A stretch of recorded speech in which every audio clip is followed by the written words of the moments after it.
Welcome to Real Estate Coaching Radio, starring award-winning real estate coaches and #1 international best-selling authors, Tim and Julie Harris. This is the #1 daily radio show for realtors looking for a no BS, authentic, real-time coaching experience. What's really working in today's market, how to generate more leads, make more money, and have more time for what you love in your life. And now your hosts, Tim and Julie Harris. 3, 2, 1, and we are back. Now, thank you, first of all, for all of you who have given us great feedback on the show of late. Yes, as some of you have noted, Julie and I have really taken our podcasting game to the next level because guess what? You guys are having to go to the next level in your real estate businesses. So how can you thank us for doing what some of you are saying is such a great job on the show? It's simple. Just give us a 5-star review on iTunes. Well, most of you, 93% of you, listen to us on iTunes. It would be a really great returning of the favor for us if you were to give us a 5-star review on iTunes and a little piffy comment, something about what specifically you've learned from the podcast that has had such an impact on your business and personal lives. A lot of you, if you read the other comments and whatnot, and if you read the comments on our book and other things, you'll see a lot of you guys have used our coaching, our book, our training as the benchmark for your career, and we certainly appreciate it. The podcast has proven to be the first step for many of you. So do repay the debt, if you will, and give us a 5-star review on iTunes along with some sort of piffy comment. We will continue to outperform for all of you so you guys can really make the most of this new market. So the topic, speaking of outperforming, of today's podcast is going to be something that is always a request. It's going to be about organization, more specifically, your daily success schedule. That's right. And this comes up very frequently with coaching clients. It's one of the reasons that you sign up is to get help with this. And this is part 1 of a 2-part series. It is all about your daily success schedule for this year. So get ready to take some notes. Now, most of us got into real estate so we could have a sense of freedom. We dropped the boss, lost the schedule, and gained freedom. But along with that comes the necessity of, you guessed it, self-discipline. And that's the hard part. Do you ever feel like you're wandering around in the wilds of real estate, not knowing what to do next? Which activities are most productive and which are just busy work? Of course you do. That's what everybody says, right? Pretty much. What do I do? When do I do it? And that's the reason so many of you are spending so much time doing things that frankly won't get you the results that you need in real estate. A lot of you are spending you're spending your money and your valuable time on activities that are not going to result in a real estate transaction or you helping somebody because no one has told you in a very direct way, which is pretty much all Julie and I do, exactly what you need to be doing now to make the most of this new market. Yeah, so meanwhile, while you're wandering around in the wilds of real estate, you are trying to figure out what to do today. You've got to keep your deals together, navigate inspections, appraisals, contingencies, and financing hiccups. It's easy to lose control of your time and along with that, control of your goals. But Zig Ziglar said, quote, lack of direction, not lack of time, is the problem. We all have 24-hour days, but that's why it's imperative that you become crystal clear on what to do during those 24 hours. You can't make any more time, but you can become more efficient and effective, especially on work days. So here is your step-by-step guide to do just that. Now, Julie, before you get to point number 1, I think it's important that we acknowledge the fact that a lot of the people listening absolutely hate the idea of having a schedule. I know. I mean, we do. We do, exactly. I was going to say, let's just be natural. honest. Nobody likes to have a life that's scheduled like a dentist, right? I mean, think of your kids, right? Boy, they hate being scheduled. Right. So it goes against all of our nature. That's, to have a schedule. So here's the relief valve for those emotions. At the end of the day, for you to be wildly successful in real estate, and we're going to reinforce what I'm about to say in these next few points. You only really have to be good at maybe 3 things. Yes. Arguably 4.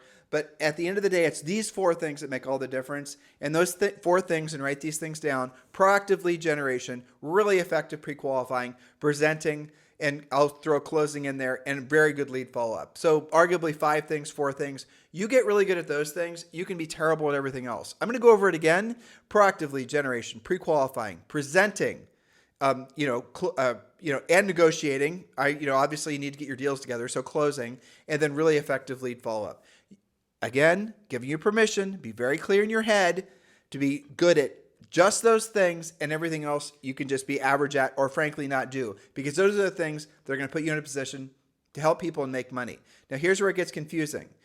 The fact is, in a market like this, your mission in life is to focus on fewer things, not more things. Focus on fewer things, not more things. I was listening to, Julie and I were listening to a great podcast, All In. Yes. Which you guys should listen to as well.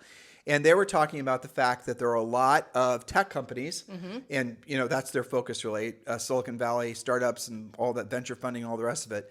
And these two of the guys on the podcast are billionaires. And they were talking about the fact that when their investment companies or there's the CEOs and the founders of these companies are sort of maybe asking for advice, what the hell should we do now? The market's changed, and the ability for us to raise money has changed. The whole world's changed for not just your business, guys, but every business on the planet Earth, right? So their answer was focus on fewer things, and any project that you're considering doing that is not going to lead directly, using our own parlance, to a paycheck, stop doing it. So all the little special interest projects, all the little things that were basically hobbies that you were thinking about doing, don't do them now. Because, guys, over the next really 6 to 12 months, it's going to be the absolute litmus test of your skill set and your mindset and your willingness to do what you don't want to do when you don't want to do it at the highest level. Some of you who are in larger brokerages or larger businesses, not everyone that listens to this show is a real estate professional. I'll give you the same advice, and this is frankly what Julie and I put in place last year. Get rid of anything that is not going to have you be exactly on mission. And what does that mean? Being of service to other people and making money. And the effort has to equal the results that you need, which is profit, in less than 90 days. Anything that's going to hypothetically one day maybe work, don't do it, and maybe ever, but certainly don't do it now. Does that make sense, Julie? It is. Now is not the time to try things out, to Right. wait and see. It just isn't. So let's get back to what you should be doing with your time that makes you most profitable. So point number one, everybody asks this. This is kind of like the CRM question, but for scheduling. Decide today what you're going to actually use for your schedule. Are you old school and use a planner, or do you track everything using Google Calendar? There's so many apps to choose from, both analog and digital. So the answer is, just like CRMs, choose what you will actually use.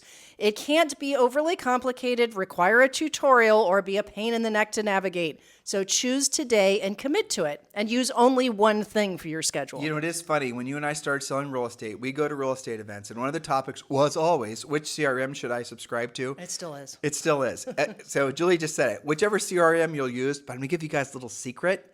If you're focused on proactively lead generating, pre-qualifying, presenting, negotiating, and closing, and lead follow-up, you don't really need a very complicated CRM at all, because your goal is not going to be to hoard leads, drip on them until the cows come home. Your job is going to be to pre-qualify them, find out their motivation, and if they're not essentially in the market now to buy or sell, then you need to deprioritize those people and look for people that are actually motivated.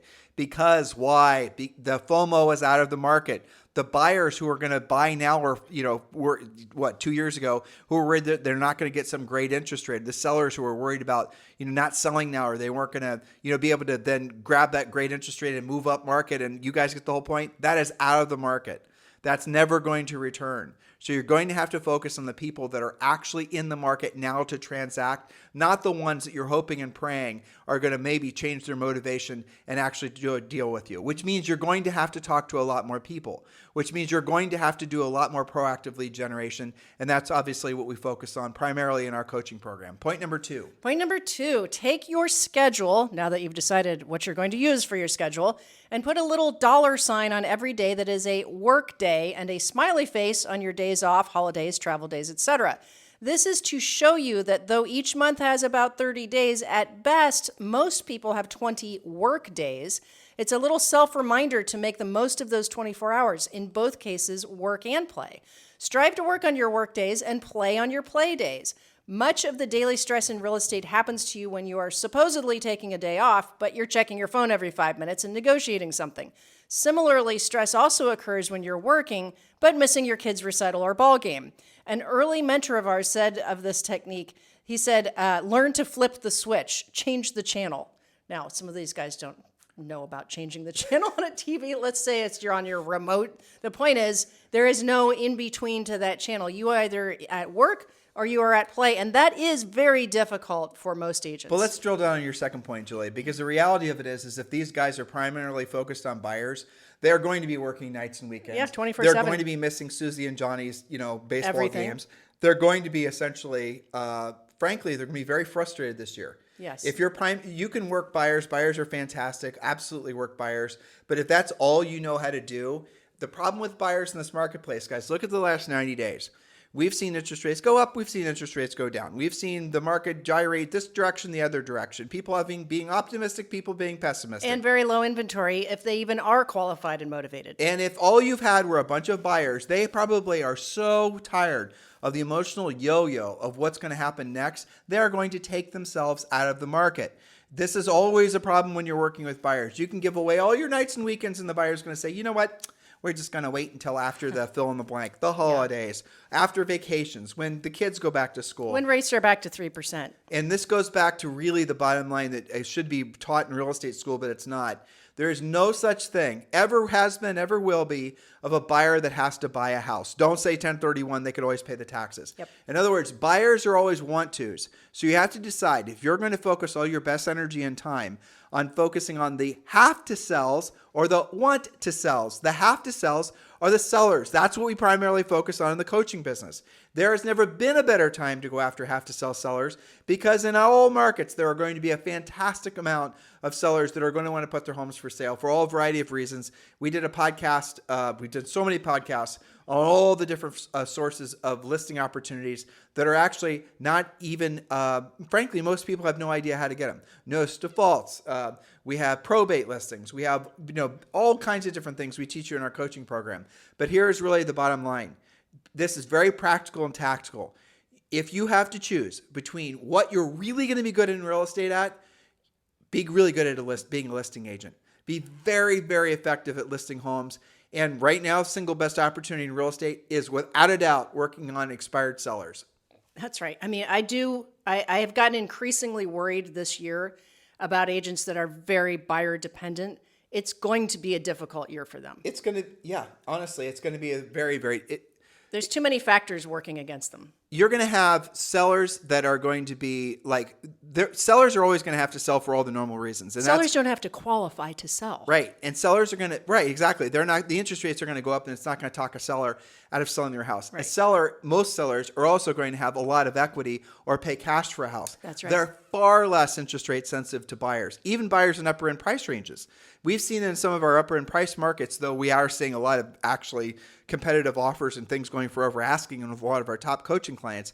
But the reality of it is that you're going to see, as we said yesterday, a massive bifurcation that's going to happen in the real estate market. It's going to be agents that are willing to do what they don't want to do when they don't want to do it at the highest level, that are taking a skills-based approach to real estate versus, frankly, everybody else. And you're going to see it in the numbers. You're going to see it in the agents that are in the business in 6 months, let alone 12 months. Be the agent that was willing to do what they didn't want to do when they didn't want to do it at the highest level, and you will make this market. This market will become a dream market for you because, frankly, your competition is not going to be competitive. That's right. I mean, listings are so golden right now. So point number 3, I have to say our coaching clients have a distinct advantage on this one because they know exactly what we're talking about. And that point is this. Know if you are on track, ahead, or behind every day by using and updating your visual accountability whiteboards as we teach in coaching. You should be tracking all of the following based on your goals: your leads, your active listings, your buyers, your pending closings, and your closed transactions. Those are 5 specific whiteboards. Now, I know you can put it on a spreadsheet and you can sock it away in your CRM, blah, blah, blah. But this is about visual accountability. It literally tells you what you need to be doing based on the white space on each of those boards. And again, this is the podcast. This is not a coaching call. So just take the concept. Know if you're on track, ahead, or behind every day. Now, and by the way, we do give you the roadmap for doing this. It's called the Real Estate Treasure Map. You get that when you subscribe or you become a member of Premier Coaching. So just go to premiercoaching.com, and enroll, guys. It includes 4 semi-private coaching calls for the first month. You get access to all this for free, including a Real Estate Treasure Map, which is basically our fill-in-the-blank business and life plan. Yes. Now, assuming that you've done your whiteboards, that leads us to the next point. Each of those whiteboards in those different categories has an actual dollar value. You should write it in the corner of the board. For example, How much better would you feel just knowing these numbers? Perhaps you have $5 million worth of active listings, which are worth approximately X to you based on your commission agreements. Maybe you've already got X amount of pendings on the board. This way you're going to know if you're on track, ahead, or behind. Also, that assumes that you've done the treasure map and you know what your goal is. You can't know if you're on track, ahead, or behind if you didn't do a business plan, right? Okay, so Benjamin Franklin said, quote, "You may delay, but time will not." So take your schedule seriously. Each day, you are either self-employed or self-unemployed, depending on what you're doing with that allotted time. So I had somebody that texted me yesterday about me being their personal coach, and I called them back, and they're, I'm sure, going to want to have me be their personal coach. And I wanted to find out, frankly, what their business and financial maturity was, and I wanted to find out how open. You guys think you're interviewing me when you talk to me about your business, about being your coach. I'm interviewing you. I'm trying to decide, frankly, this might sound arrogant, but it is the truth. I'm trying to decide whether or not I want you as part of my life on a weekly basis. And so here's the question. True. Well, it's true.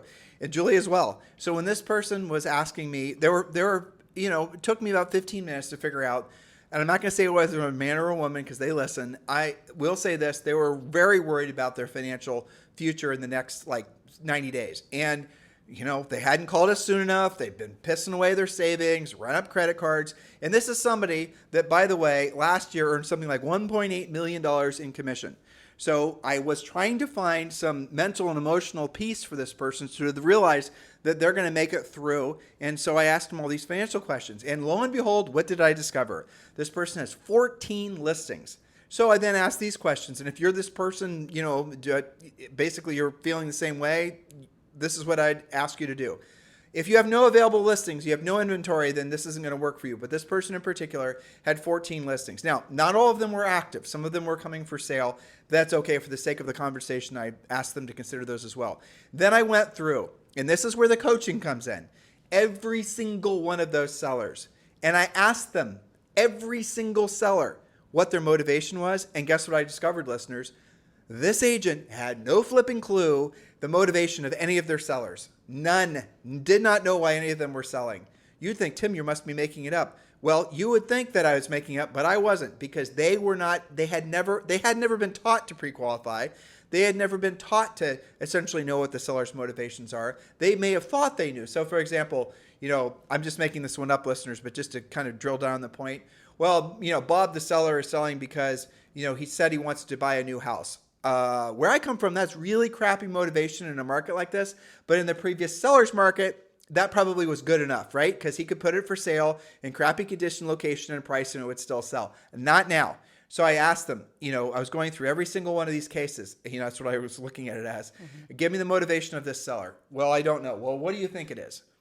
I think it's maybe they're having this issue or that issue. All right. So, and then I told them exactly what to say because they hadn't pre-qualified, the listing contracts were signed, how they can go back and do what they should have done in the first place to find out what the actual motivation of all these sellers was. So I gave him some scripts, and he's going back and basically re-interviewing all of his sellers and writing these down because it is the most important thing. Why? Because what he will discover is that a lot of those sellers are a hell of a lot more motivated than he thought, and they do not have months to sell the home. A lot of them are probably going to want to sell in the next 60 to 90 days, and that will have an influence on their how they choose to price the house, what they're willing to do to position the house on the market so that it correctly reflects the buyer's expectations. In other words, lower the price. So that is a conversation that all of you need to be having, because you're going to find when you have the scripted approach, when you're a professional, that a lot of your sellers are incredibly motivated. You just have to ask the questions. And then you base all of your decisions on how you're going to position the house in the market based on the seller's motivations. So I went through, told them what to say, told them how to say it. And here's what I'll predict based on the little bit of information I gathered. Of the 11 listings, I think he had maybe 7 or 8 that were red hot, 100% rock star sellers. And based on his average commission, that's probably somewhere between $160,000 and $200,000 in commission. I pointed this out, and at the end of this roughly half-hour call, that person felt a billion times better. You guys get it? Because they knew if they were on track, ahead, or behind based on an actual analysis of your actual reality. Because as you were talking, I was thinking, I've had many of those conversations as well. Many. Right? But especially now, because you could list pretty much whatever you felt like, throw a price on it and win for years.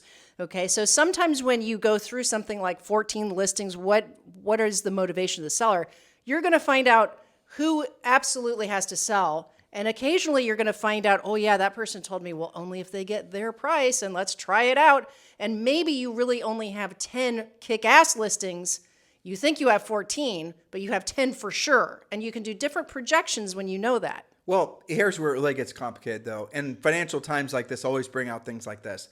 You'll discover that your sellers who are acting like they're not particularly motivated, who maybe are your friends, you play golf with them, or your neighbors, are having really big financial problems, and they're desperate to get rid of the house.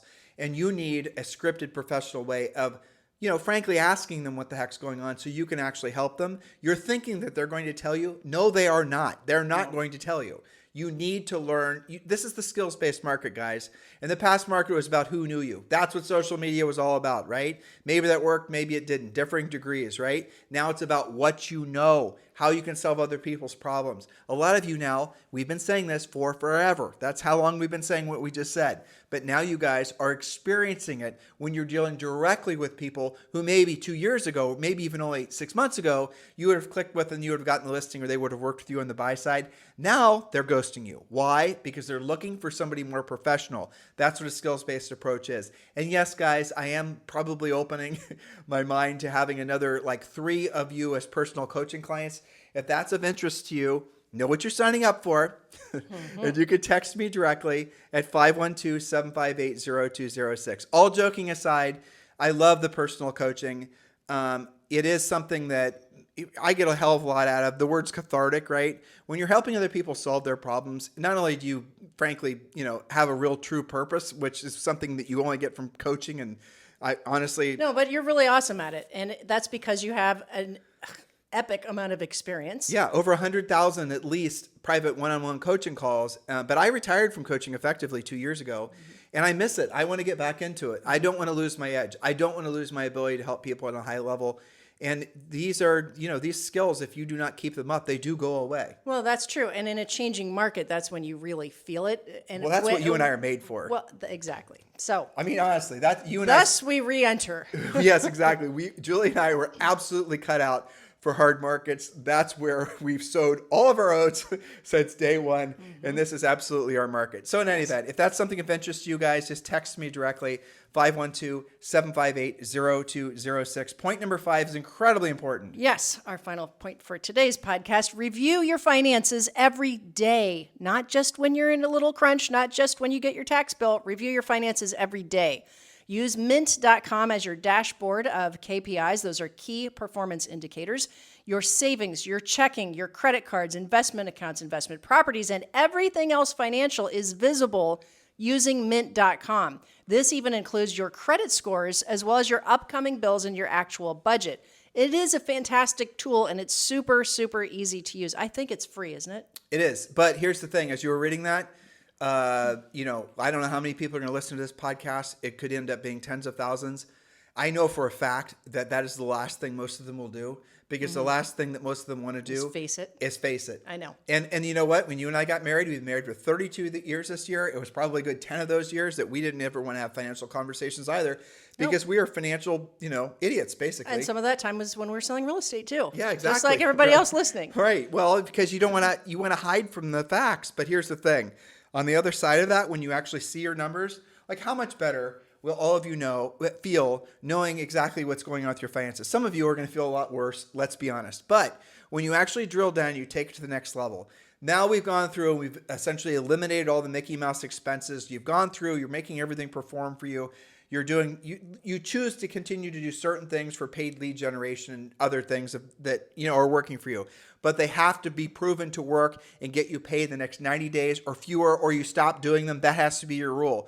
Number 2, what you're then going to discover is you're going to start seeing and feeling a sense of financial control that you probably have never had before, because you're going to break down, and this is always interesting, how much money you earn per month. That's easy. How much then money you need to earn per day.